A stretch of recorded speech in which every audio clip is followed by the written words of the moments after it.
मनोजीत जी, जब बंगाल पर हम बात करते हैं तो आप भी बड़े भावुक हैं अपने प्रदेश को लेकर। आप भी बड़े अपनी पार्टी के को बहुत दिल से प्यार करते हैं और दिल से उसके बारे में बात करते हैं। हम अप्रिशिएट करते हैं आपको भी मनोजीत जी। और आप आंकड़े रख देते हैं सामने कि बंगाल इसमें नंबर 1, यहां नंबर 1, हमने ये किया, हमने वो किया, हमने इतना 10 साल में ममता दीदी ने ये किया, वो किया, डीएमसी ने कमाल कर दिया। लेकिन मनोजीत जी, कभी आपको लगता है कि ऐसा क्यों होता है कि राजनीतिक हिंसा के मामले में बंगाल सबसे आगे आता है?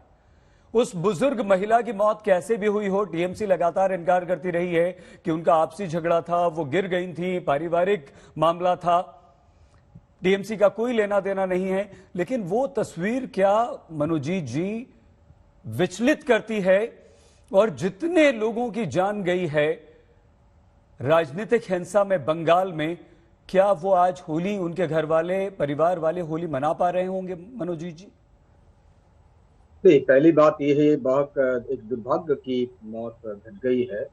हम पूरे परिवार को हम संवेदना जताते हैं, लेकिन ये भी और दुर्भाग्य की बात है सईद जी कि देश की होम मिनिस्टर, बड़े बड़े दिग्गज बीजेपी के, इसके साथ भी राजनीति देखते हैं।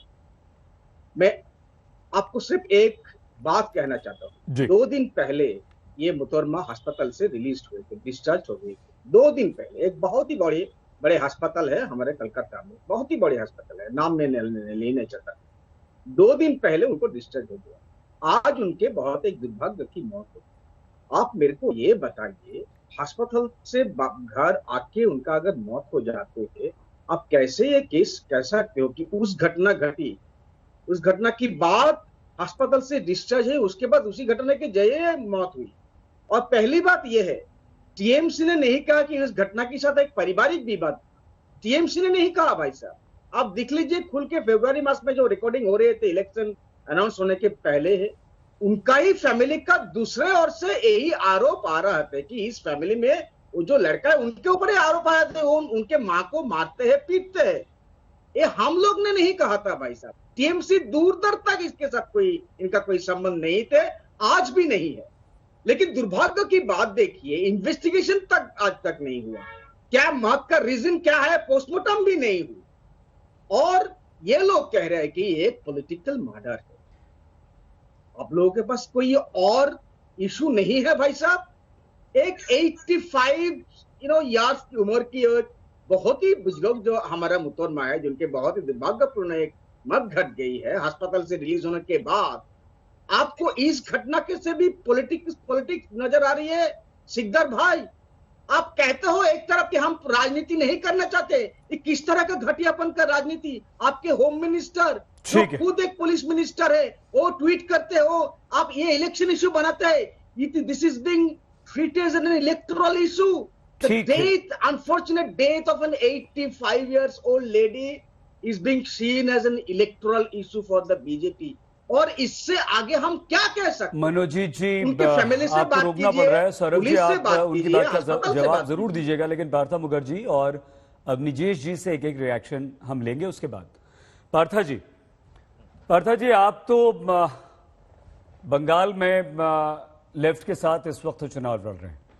वो याद कीजिए सर, 1990 का दशक, जब 400 से ज्यादा हत्याएं तब भी राजनीतिक हुई थी। और उससे पहले भी हम जा सकते हैं, अभी अवनिजेश सर के पास जब आएंगे तो उस पर भी हम चर्चा करेंगे, नक्सलवाद की भी। लेकिन आपके राजनीतिक दल, उसमें आप भी शामिल हैं, आपके सहयोगी भी शामिल हैं, कहते हैं कि हम तो राजनीतिक हत्या में शामिल नहीं हैं, ये तो बीजेपी और टीएमसी लड़ते हैं, उनके कार्यकर्ता लड़ते हैं, उनके नेता लड़ते हैं, आपस में एक दूसरे को मार देते हैं। लेकिन आप अपने आप को पार्था जी बंगाल से अलग कैसे कर सकते हैं?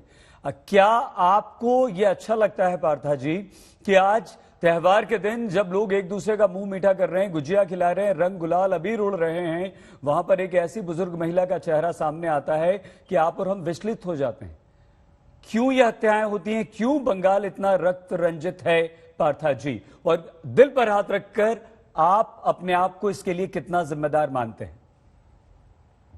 देखिए, मैं कहीं दानव थोड़े हूं कि इस घटना को मैं नहीं कहूंगा कि ये बहुत दिक्कत घटना है, दुख की बात है कि देखिए 20वीं शताब्दी के पहले से, मतलब 1910 से बंगाल की राजनीति में हिंसा एक अहम मतलब पार्ट होता रहा है। लेकिन उस टाइम जो हिंसा था वो हिंसा मतलब उसका एस्पेक्ट अलग था। लेकिन वो चलते चलते चलते चलते 50-60 की दशक में हम लोग जब देखा कि बंगाल एक पार्टीशन स्टेट हुआ, पार्टीशन स्टेट होने के बाद उसका जो राजनीति वो अलग हुआ और जो देश का और जो स्टेट्स है उससे, लेकिन वो हिंसा था उसमें, लेकिन फिर भी उसका एक एस्पेक्ट अलग था। उसके बाद हम लोग 70 की दशक में देखा, 60 की अंत 70 की दशक में देखा जो नक्सलवाद, जो अति वामपंथी जिसको हम कहते हैं, उसमें हिंसा और भी बढ़ा। उसमें भी एक मतलब एस्पेक्ट अलग था। लेकिन आज का जो हिंसा है, ये हिंसा है सिर्फ कुछ हथवाना, मतलब जो सत्ता है उसको कैसे ले सके।